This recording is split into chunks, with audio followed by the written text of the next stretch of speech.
Hi everyone, welcome to our channel ధర్మ temple tour. ఇప్పుడు మీరు చూస్తున్నది ఆంధ్రప్రదేశ్లోని చిత్తూరు జిల్లాలోని తిరుమల తిరుపతి. ప్రపంచంలోని ఎక్కువ మంది హిందువులు దర్శించుకునే పుణ్యక్షేత్రం. కలియుగ ప్రత్యక్ష దైవం వెంకటేశ్వర స్వామి కొలువైన పెద్ద తిరుపతి. కొండ దిగువైపున ఉన్నది తిరుపతి అని, కొండ పైభాగాన్ని తిరుమల అంటారు. ప్రధాన దైవం వెంకటేశ్వర స్వామి కొలువైన తిరుమల కొండపైకి వెళ్ళడానికి చాలా మార్గాలు ఉన్నాయి. వాటిల్లో బస్సులు, జీపులు, కార్లు, బైకులు వెళ్లే దారి ఒకటైతే నడుస్తూ వెళ్లే నడక మార్గాలు 8 ఉన్నాయట. వాటిల్లో ముఖ్యమైనవి అలిపిరి మెట్ల దారి ఒకటి, శ్రీవారి మెట్ల దారి ఒకటి ప్రధానమైన నడక మార్గాలు. తిరుపతి రైల్వే స్టేషన్ ఆనుకుని ఉన్న విష్ణు నివాసం నుంచి 30 రూపాయల బస్ ఛార్జీతో అలిపిరి మెట్ల మార్గానికి చేరుకుని అక్కడ నుంచి సుమారు 12 కిలోమీటర్ల దూరం ఉన్న తిరుమల చేరుకోవడానికి గల అలిపిరి మెట్ల మార్గాన్ని ఇప్పుడు చూద్దాం. మనతో ఉన్న లగేజ్ నడక మార్గంలో మోసుకెళ్ళని అవసరం లేకుండా ఇక్కడ ఉన్న ఈ ఉచిత లగేజ్ సెంటర్లో బ్యాగ్ని స్కాన్ చేసి కౌంటర్లో ఇచ్చి టోకెన్ తీసుకోవాలి. టోకెన్ అయితే మాత్రం చాలా జాగ్రత్తగా దాచుకోవాలి. మనం కొండెక్కి పైకి వెళ్ళేసరికి మన బ్యాగులు పైనున్న మరొక ఉచిత లగేజ్ సెంటర్కు వస్తాయి. అలిపిరి ప్రధాన ముఖద్వారం వద్దనున్న గరుత్మంతుని పెద్ద విగ్రహం ఇది.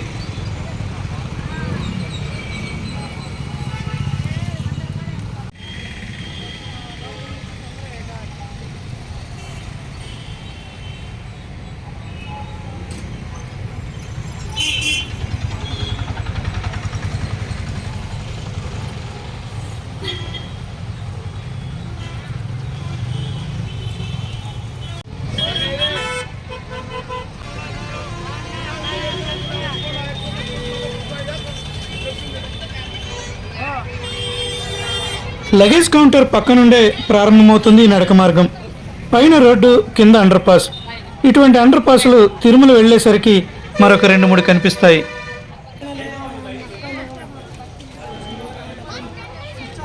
అలిపిరి నడక మార్గానికి ఇది తొలిమెట్టు. కొండెక్కే భక్తులందరూ ఇక్కడే కర్పూర దీపాన్ని వెలిగించి కొబ్బరికాయలు కొట్టి ప్రయాణాన్ని ప్రారంభిస్తారు.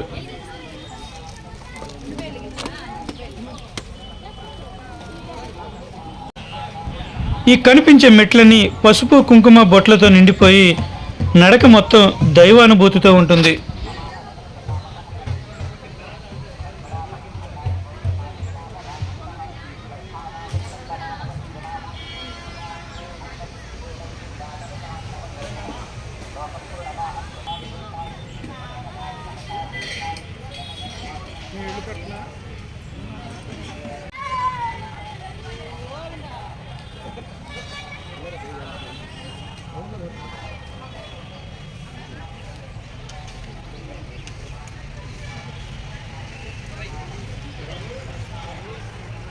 రెండు వైపులా ఉన్న ఈ పొడవాటి మండపాలలో ఈ కుడివైపున గల వెంకటేశ్వర స్వామికి నమస్కరించుకుని ముందుకు కదులుతారు భక్తులు.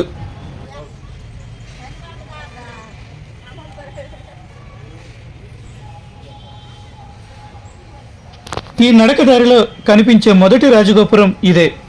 ఈ గోపురాన్ని పూర్వం సాలువ నరసింహరాయలు నిర్మించారట.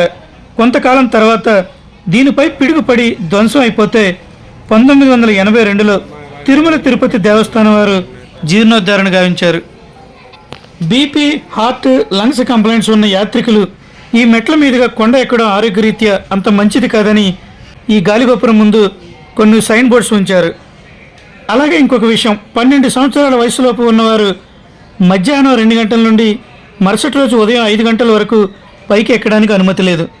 కాబట్టి పిల్లలతో ఎక్కేవారు ఈ టైమింగ్ చూసుకుని ప్లాన్ చేసుకోవడం మంచిది.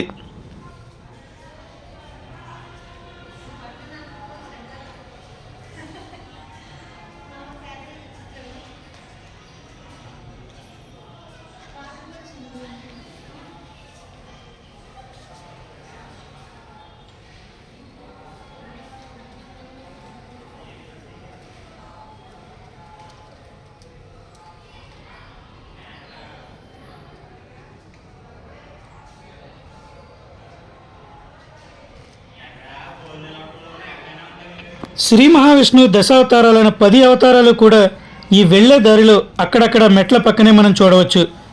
మొదటగా మత్స్యావతారం కనిపిస్తుంది.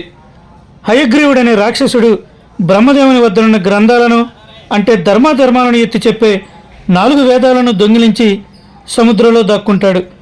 పరమ పవిత్రమైన వేదాల ధర్మాన్ని రక్షించడానికి, నీటిలోనున్న హయగ్రీవుని శిక్షించడానికి ఎత్తిన చేప అవతారమే ఈ మత్స్య అవతారం. అలిపిరి తిరుమల నడక మార్గం. ఈ బోర్డు చూడగానే ఒక మంచి ఆధ్యాత్మిక ప్రయాణం చేస్తున్నామనే అనుభూతి కలుగుతుంది.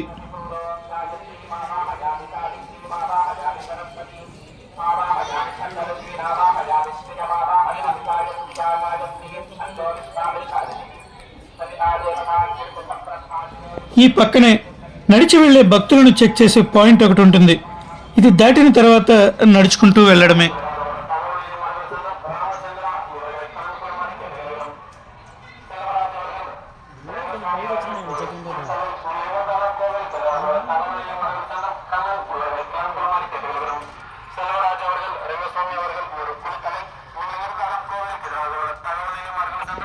ఇలా కొంచెం దూరం నడవగానే ఇక్కడ ఒక మండపం కనిపిస్తుంది. మండపానికి పక్కనే కుడివైపున ఆంజనేయ స్వామి ప్రతిమతో కనిపించే ఈ చిన్న సైజు కొండనే తలయేరు గుండు అంటారు. దీని మీద గుంతలు గుంతలుగా కనిపించే వీటికి ఒక చరిత్ర ఉంది. పూర్వం ఈ తిరుమల కొండకు వచ్చే భక్తులు సరైన దారి లేక ఈ బండరాళ్ల దారిలోనే ఎక్కడెక్కడి నుంచో నడుచుకుని రావడం వల్ల కాళ్ళు నొప్పులు కలిగితే సరిగ్గా ఈ బండరాయి మీద మోకాళ్ళు ఆనిస్తే నొప్పులు తగ్గావని భక్తులు నమ్మేవారు. అలా మోకాళ్ళు ఆంచగా ఏర్పడిన గుంతలతో కూడిన ఈ బండరాయే తలయేరుగుండు.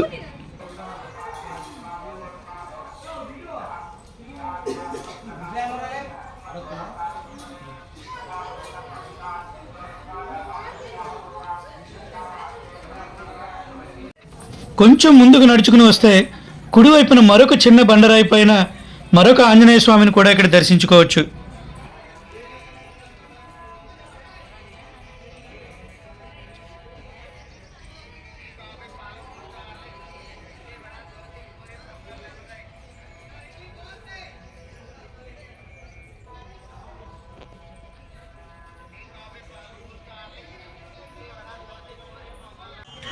మనం ఎక్కే ఈ మెట్లు ఎత్తు తక్కువగా ఉండడం వల్ల నడవడానికి చాలా సులభంగా ఉంటుంది. కింద నుంచి పైకి ఎక్కడానికి సరిగ్గా 3550 మెట్లు ఉంటాయి. మెట్ల కౌంటింగ్ మాత్రమే 3550.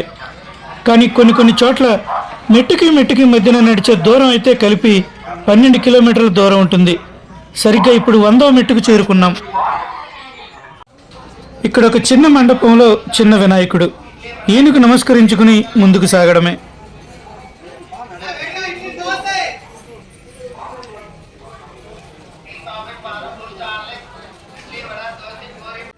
శ్రీ మహావిష్ణువు దశావతారాల్లో ఇప్పుడు చూడబోయేది 2వ అవతారం కూర్మ అవతారం. దేవతలు రాక్షసులు అమృతం కోసం మందర పర్వతాన్ని కవ్వంగా చేసుకుని, వాసుకనే పాముని తాడుగా చేసుకుని పాలసముద్రాన్ని మదిస్తున్నప్పుడు పర్వతం నీటిలో మునిగిపోతుంటే అప్పుడు విష్ణువు తాబేల అవతారం ధరించి మందర పర్వతాన్ని వీపుపై కాచి కాపాడిన అవతారమే కూర్మ అవతారం.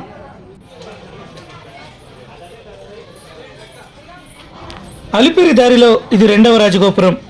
250వ మెట్టు వద్దనున్న దీనిని మైసూరు గోపురం అంటారు. ఇక్కడ నుండి తిరుమల కొండకు సుమారు 9 కిలోమీటర్ల దూరం ఉంటుంది. ఈ గోపురాన్ని 16వ శతాబ్దంలో మట్ల కుమార అనంతరాజు నిర్మించారట. ప్రస్తుతం అలిపిరి నుంచి ఉన్న ఈ మెట్ల దారిని కూడా ఆయనే నిర్మించారు. ఈ గోపురంలో వెంకటేశ్వర స్వామితో పాటు ఈయన తల్లిదండ్రుల విగ్రహాలు కూడా చెక్కబడి ఉన్నాయి. 1985లో ఈ మెట్ల మార్గాన్ని గ్రానైట్ రాళ్లతో తిరుమల తిరుపతి దేవస్థానం వారే మెరుగుపరిచారు.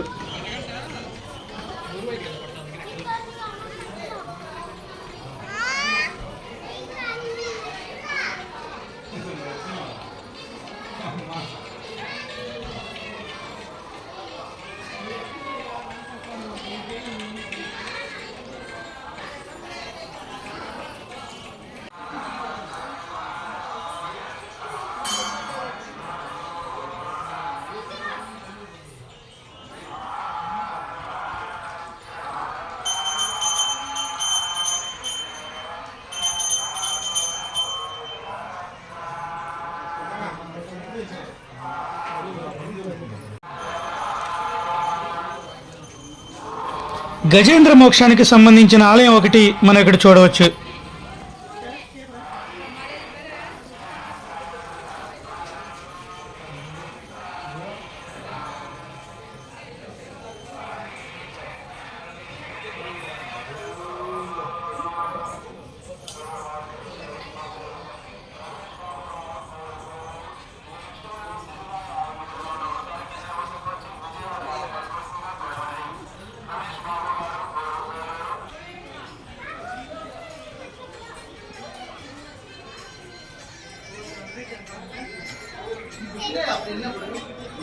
680వ మెట్టు దగ్గరున్న మరొక మండపం ఈ రాజవోలు మండపం.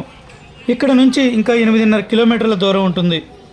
ఈ వెళ్ళే దారంతా డ్రింక్స్కు స్నాక్స్కి అయితే లోటు ఉండదు. కానీ ఇవన్నీ కింద నుంచి పైకి మోసుకు వచ్చి అమ్మడం వల్ల కొంచెం ఎక్స్పెన్సివ్గానే ఉంటాయి. మన దగ్గర ఒక వాటర్ బాటిల్ ఉంటే మాత్రం ఎక్కడికక్కడ డ్రింకింగ్ వాటర్ అవైలబుల్గానే ఉంటుంది. దశావతారాల్లో ఇప్పుడు చూడబోయేది 3వది వరాహ అవతారం. హిరణ్యాక్షుడు అనే రాక్షసుడు భూదేవిని అంటే భూమాతను పాతాళ లోకానికి తీసుకువెళ్ళిపోతే శ్రీ మహావిష్ణువు వరాహ రూపం అంటే పంది రూపం ధరించి రాక్షస సంహారం చేసి భూమాతను రక్షిస్తాడు. ఈ తిరుమల క్షేత్రంలో వెంకటేశ్వర స్వామి వారికి నివాసం కల్పించింది కూడా ఈ వరాహస్వామియేనని పురాణ ప్రసిద్ధి.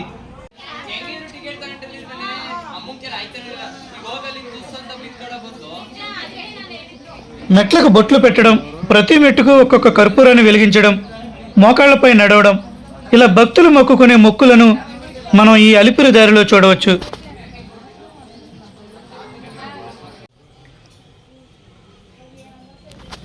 ఇదే ఎలక్కాయల మండపం. కానీ ఇక్కడ మండపం అయితే కనిపించదు, పూర్తిగా శిథిలమైపోయింది. అయితే ఇక్కడ ఒక మండపం ఉండేది అని తెలియజేయడానికి బోర్డు అయితే మాత్రం అలానే ఉంచారు. ఈ కొండ మీద నడిచి వెళ్లే భక్తులకు నేనున్నాననే ధైర్యాన్ని ఇవ్వడానికి ఈ కొండంతా అడుగడుగున అభయప్రదాత ఆంజనేయుని విగ్రహాలే ఎక్కువగా ఉంటాయి.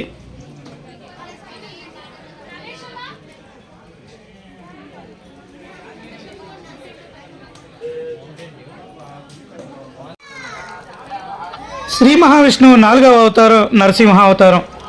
నరుని ఆకారం, మృగం ఆకారం కలిగిన ఈ నరసింహ రూపంలో స్తంభంలో నుండి ప్రత్యక్షమై లోకకంటకుడైన హిరణ్యకశిపుణ్ణి సంహరించి అతని భక్తుడైన ప్రహ్లాదుని రక్షించిన అవతారమే నరసింహావతారం.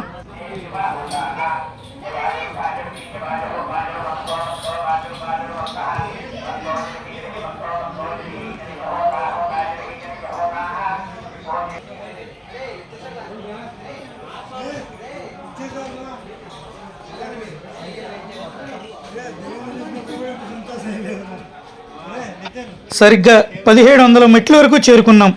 ఇంకా ఎక్కవలసిన మెట్లు 1850 ఉన్నాయి.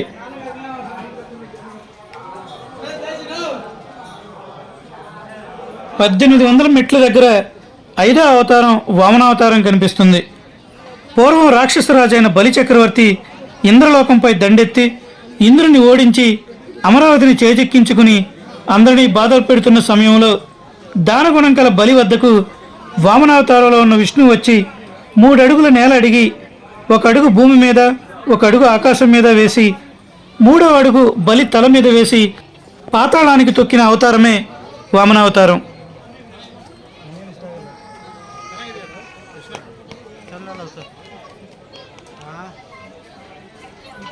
శ్రీ రామానుజాచార్యుల వారి మండపం ఇది.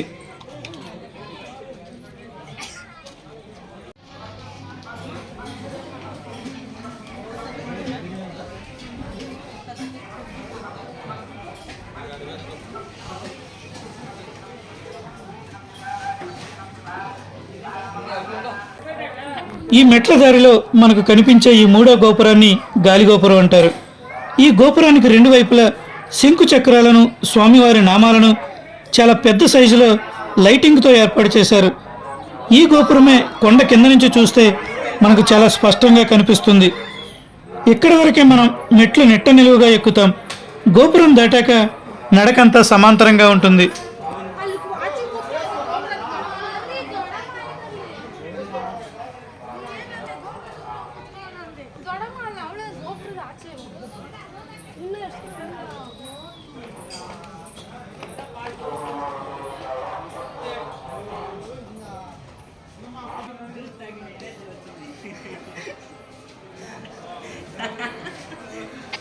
ఈ గాలిగోపురాన్ని దాటగానే ఇక్కడ గాలిగోపురం మఠం ఉంటుంది. ఈ మఠంలో కుడివైపున ఆంజనేయ స్వామి ఆలయం, ఎడమ వైపున సీతారాముల ఆలయం ఉంటాయి. ఈ 2 వైపులా ఉన్న ఆలయాల్లోని మూర్తులు చాలా అంటే చాలా అందంగా ఉంటారు. ఒక్కసారి మనస్ఫూర్తిగా నమస్కరించుకుంటే గానీ ముందుకు కదలలేం.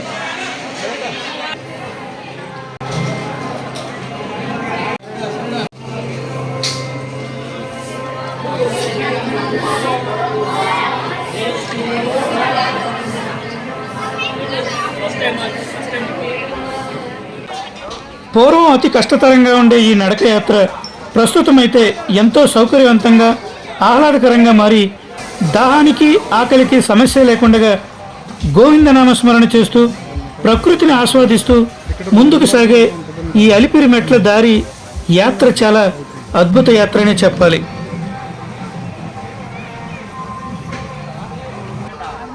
ఇప్పుడు చూడబోయే 6వ అవతారమే పరశురామ అవతారం. క్షత్రియులు ధర్మాన్ని తప్పి దుష్ట ప్రవర్తనతో సంచరిస్తుండగా శ్రీ మహావిష్ణువు ఎత్తిన ఈ పరశురామావతారంతోనే 21 సార్లు ఆ రాజులపై దండెత్తి కార్తవీర్యార్జునుడు లాంటి దుష్ట రాజులను సంహరించడానికి ఎత్తిన అవతారమే ఈ పరశురామావతారం.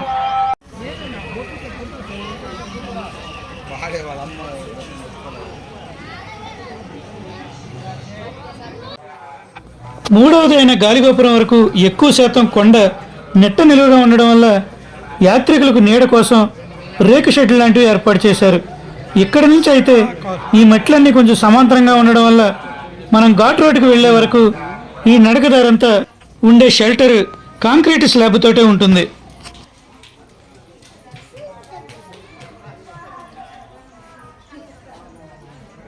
ఇప్పుడు చూడబోయేది 7వ అవతారం రామావతారం.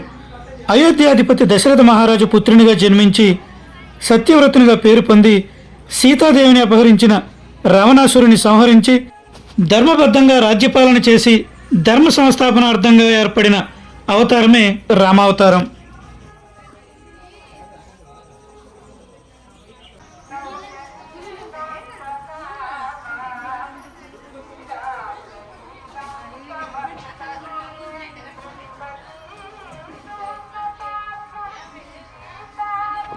భారతదేశంలో కొన్ని ప్రసిద్ధి చెందిన దేవాలయాలకు వెళ్ళినప్పుడు భక్తులు రాళ్లను ఒకదానిపై ఒకటి పేర్చి సొంతంగా ఇల్లు కట్టుకోవాలని కోరుకుంటారు. అలా పేర్చినవే ఇవన్నీ.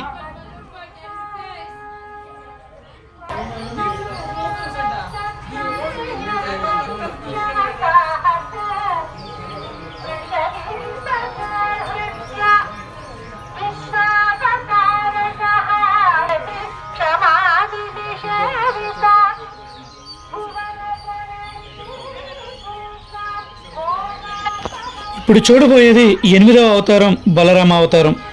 శ్రీకృష్ణునికి అన్నగారిగా అవతరించిన బలరాముడు ధర్మరక్షణలో సహాయాన్ని అందించి మహామహా రాక్షసులను సంహరించి దుష్ట సంహారార్థం శ్రీ మహావిష్ణువు చేత ధరించబడినదే ఈ అవతారం.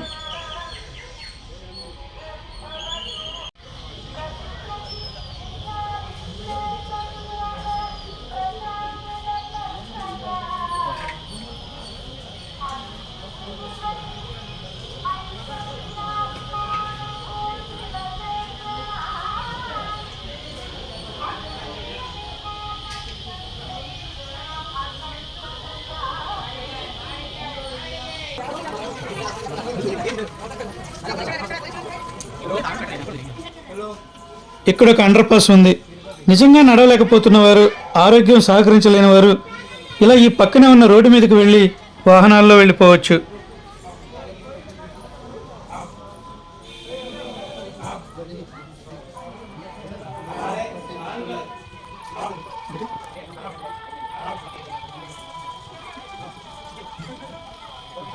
ఇప్పుడు చూడబోయేది 9వ అవతారం కృష్ణావతారం.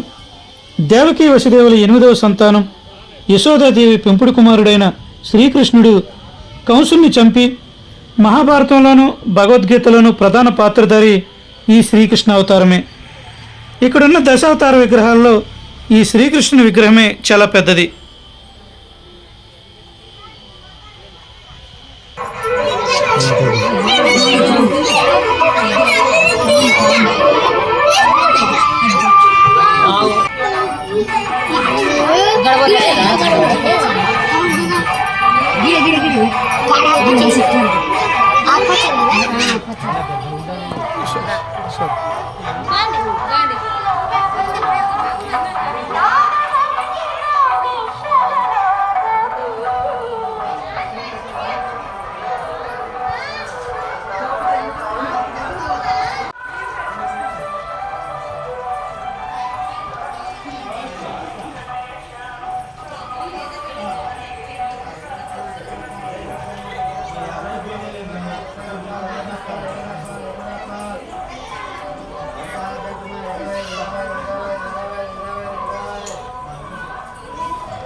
ఇక దశావతారాలలో చివరిది 10వ అవతారం కల్కి అవతారం. కృతయుగం నుండి ఇప్పటి వరకు శ్రీ మహావిష్ణువు 9 అవతారాలు ఎత్తడం జరిగింది. వ్యాస మహర్షి వాక్కును బట్టి కృష్ణావతారం తర్వాత రావాల్సిన అవతారమే ఈ కల్కి అవతారం. ధర్మాన్ని విడిచి తిరిగే వాళ్లను సంహరించి పూర్ణ ధర్మాన్ని స్థాపింపు చేయడానికి శ్రీ మహావిష్ణువు ధరించబో అవతారం ఇది. ఆ కనిపించేదే శ్రీ ప్రసన్నాంజనేయ స్వామి భారీ ఎత్తు విగ్రహం. తిరుమలలోని అతిపెద్ద ఆంజనేయ స్వామి విగ్రహం ఇదే. ఈ ఆంజనేయుని వద్దకు వచ్చేటప్పటికి అలిపిరి మెట్ల మార్గం సరిగ్గా సగం పూర్తయినట్టు లెక్క.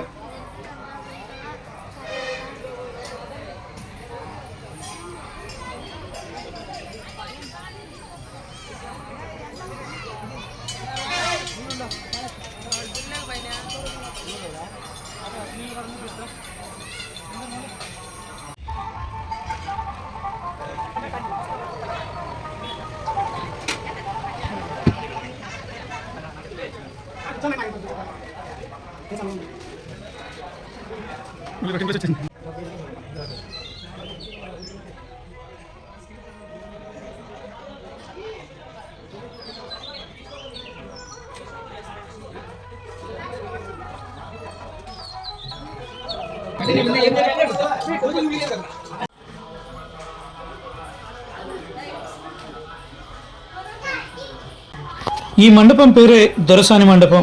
ఇక్కడ వరకు 2760 మెట్లు ఎక్కినట్లు. దూరం అయితే ఇంకా 5 కిలోమీటర్ల పైనే ఉంటుంది.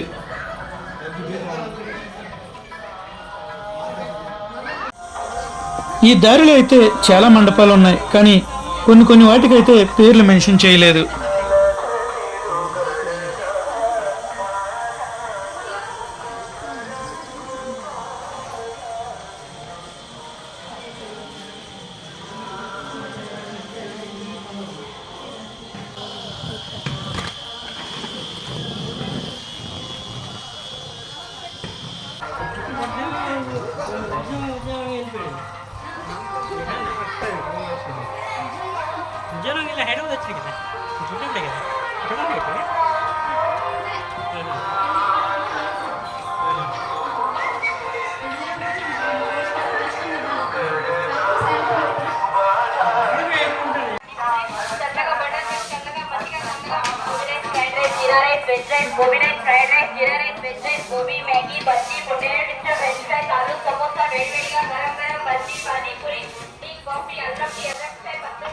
మనకు ఎడమ వైపున ఇక్కడ కనిపించేది శ్రీ దాసాంజనేయ స్వామి ఆలయం.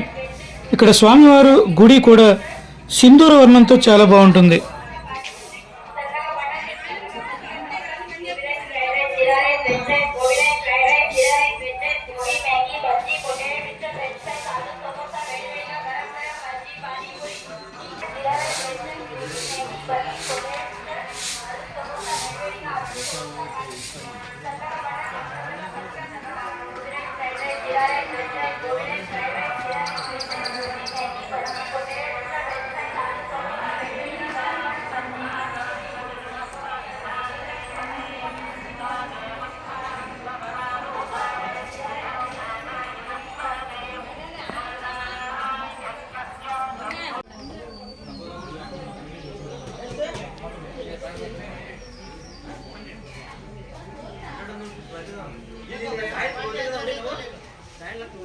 ఇది శ్రీ లక్ష్మీ నరసింహస్వామి ఆలయం.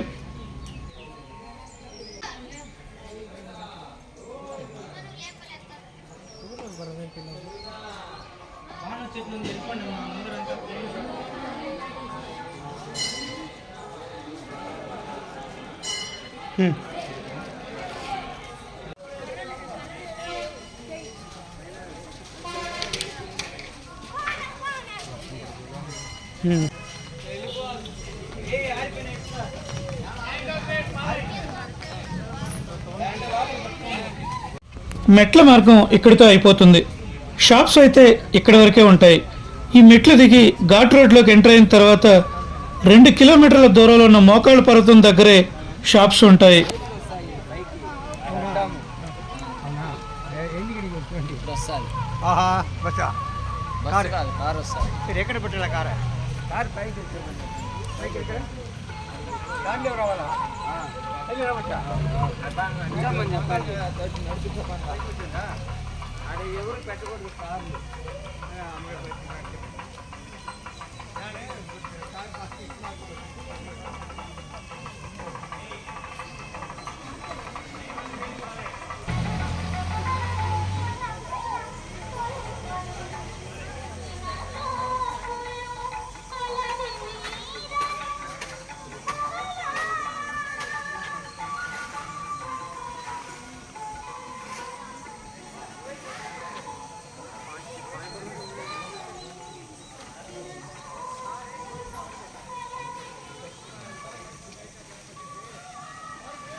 ఈ ఫుట్పాత్ మీద కూడా భక్తులకు ఎండ తగలకుండా షెల్టర్స్ ఏర్పాటు చేశారు.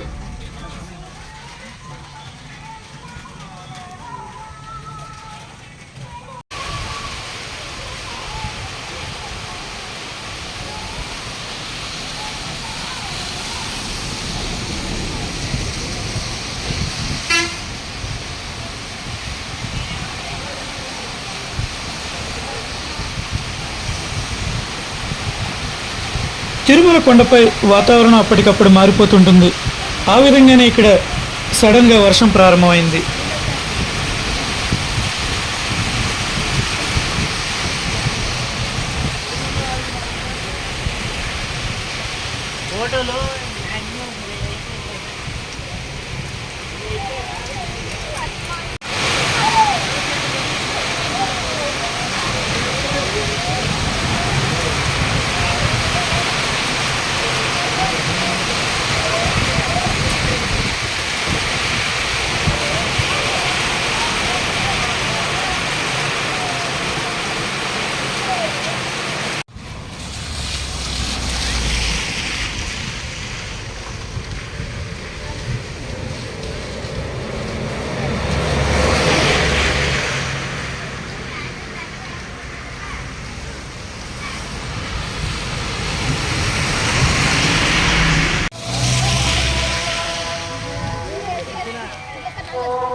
ఇక్కడ ఈ ఘాట్ రోడ్లో ఎడమ వైపున కొండను ఆనుకుని అక్క దేవతలుగా పిలువబడే ఒక చిన్న గుడి ఉంటుంది.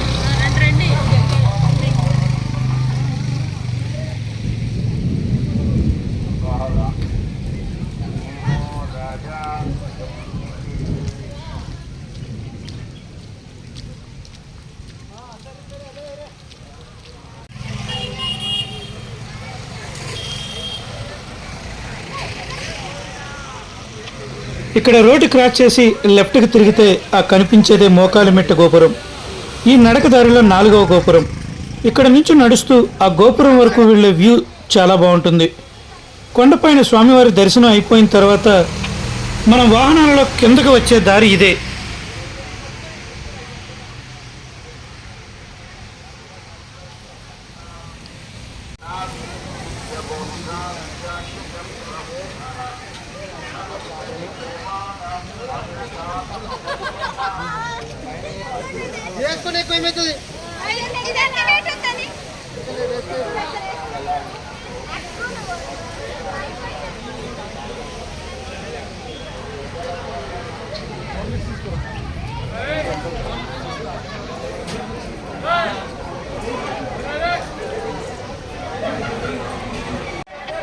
ఎంతో మంది భక్తులు ఎంతో నిష్ఠతో చేసిన పాపాలు పోతాయని, అలాగే స్వామివారికి మొక్కుకుని కోరిన కోరికలు తీరుస్తాడని ఇక్కడ నుండి ఆ పై వరకు మోకాళ్లపై మెట్లు ఎక్కే ఈ ప్రదేశమే మోకాళ్ల పర్వతం.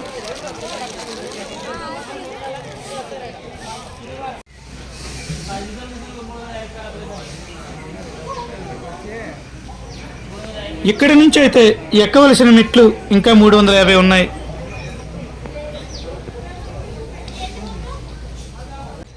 విశిష్టాద్వైతకులు రామానుజాచార్యుల వారి సన్నిధి ఇది. ఆయన వ్రాసిన ఎన్నో గ్రంథాల కారణంగానే భాష్యకారుల సన్నిధి అని పిలుస్తారు.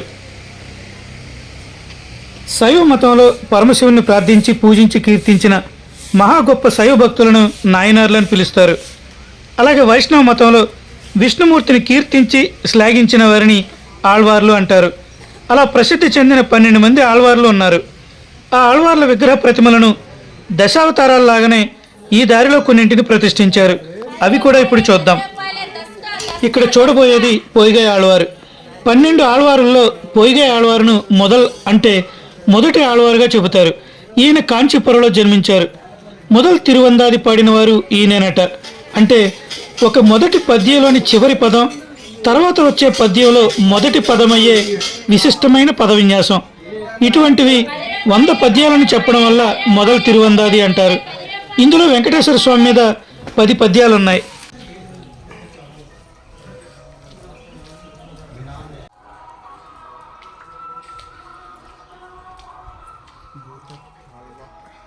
ఇప్పుడు చూడబోయేది భూతత్ ఆళ్వారు. ఈయన మహాబలిపురంలో ధనిష్ట నక్షత్రంలో జన్మించారు. మొదల ఆళ్వార్లలో ఈయన 2వ వారు. ఈయన వ్రాసిన శతక పద్యాలను 2వ తిరుందాది అంటారు. ఇందులో 9 పద్యాలలో వెంకటేశ్వర స్వామిని కీర్తించారు.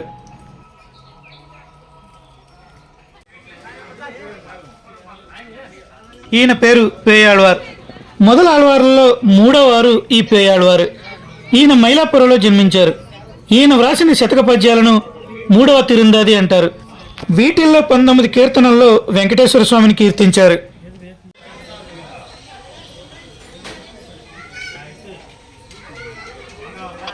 ఈయనే తిరుమలిసై ఆళ్వార్.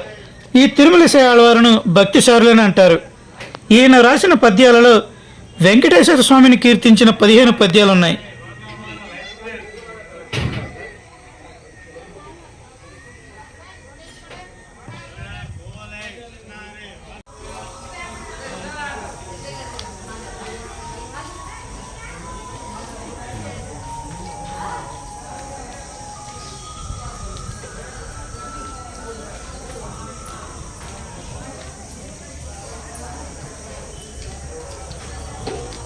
కులశేఖర ఆళ్వార్. పెరుమాళ్ తిరుమలని రచించింది ఈయనే. ఆళ్వారుల్లో సంస్కృతంలో కూడా వ్రాసిన భక్తుడు కూడా ఈయనే. వెంకటేశ్వర స్వామి అంటే ఈయనకు అమితమైన భక్తి. ఈ తిరుమల కొండపైన పక్షిగా అయినా సరే, రాయిగా అయినా సరే, చెట్టుగా అయినా సరే, వేరే పుష్కరిణిలో జలచరంగా పుట్టినా సరే చాలని స్వామిని ప్రార్థించాడు. చివరకు గర్భాలయంలో స్వామివారికి ముందుండే గడప అయినా సరే అయ్యేలా వేడుకుంటాడు. అలా పొందిన వరం వల్ల వెంకటేశ్వర స్వామి గర్భాలయ గడపకు కులశేఖర్ పడి అని పేరు వచ్చింది.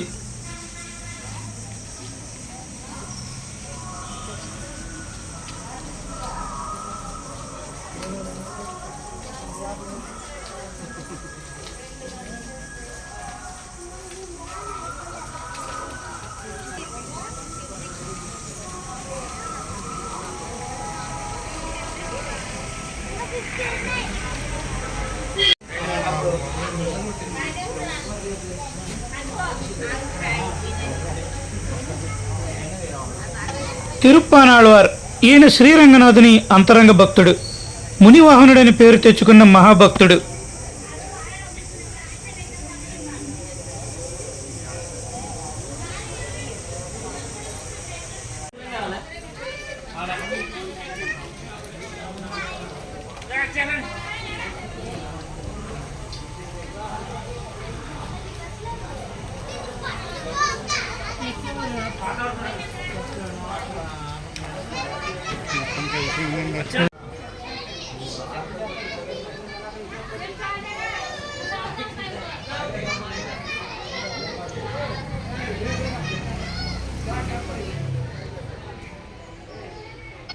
తిరుమంగై ఆళ్వార్.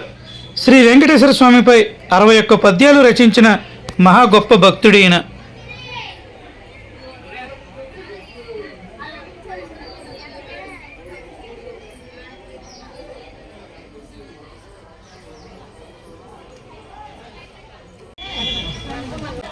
అలిపిరి నడక మార్గానికి ఇదే చివరి మెట్టు. ఇక్కడితో అలిపిరి మెట్ల మార్గం ముగుస్తుంది.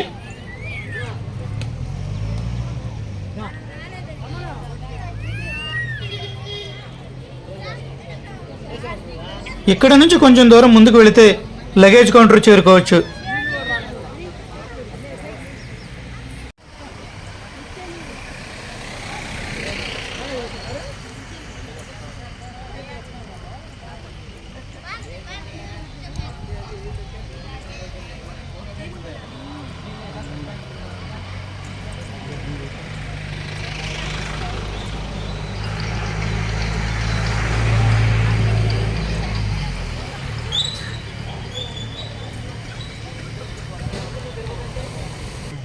ఈయనే పెరియాళ్వారు. 12 ఆళ్వారుల్లో విష్ణుమూర్తికి ఆశీర్వచనం పలికిన పెద్దవాడు కాబట్టి ఈయన్ని పెరియాళ్వారు అంటారు. ఎప్పుడూ విష్ణు చిత్తంలో ఉండడం వల్ల విష్ణు చిత్తుడని ఈయనకి పేరు. శ్రీవిల్లిపుత్తూరులో పుట్టిన ఈయన తన రచనల్లో 7 వెంకటేశ్వర స్వామిని స్తుతించారు.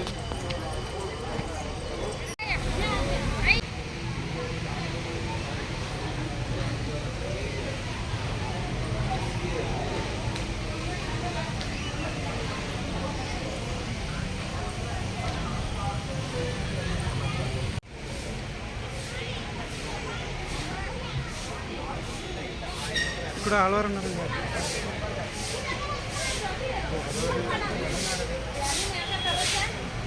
గోదాదేవి 12 మంది ఆళ్వారుల్లో ఏకైక మహిళా ఆళ్వారు శ్రీ గోదాదేవి. పెరియాళ్వారుకు ఈమె తులసి తోటలో దొరికింది. తర్వాత శ్రీరంగనాథుని వరించి రంగనాయకి అయ్యారు.